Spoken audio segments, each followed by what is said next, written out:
देखो गाइज कितने सारे खिलौने हैं।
चलो अब पिंक कलर के ट्रैक्टर को लाते हैं।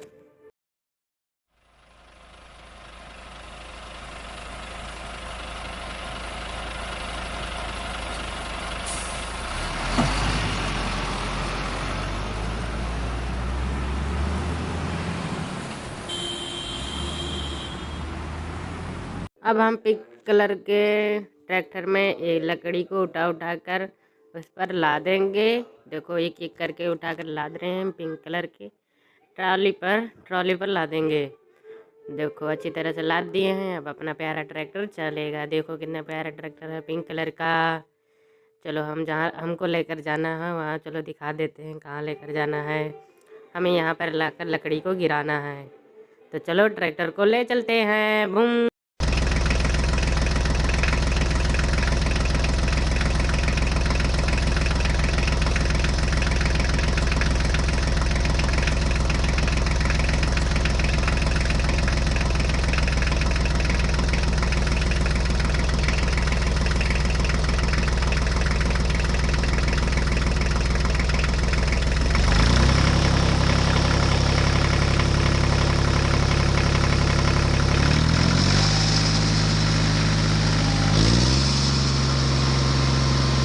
हमारे जाने के पसंद आया, लाइक और सब्सक्राइब करें।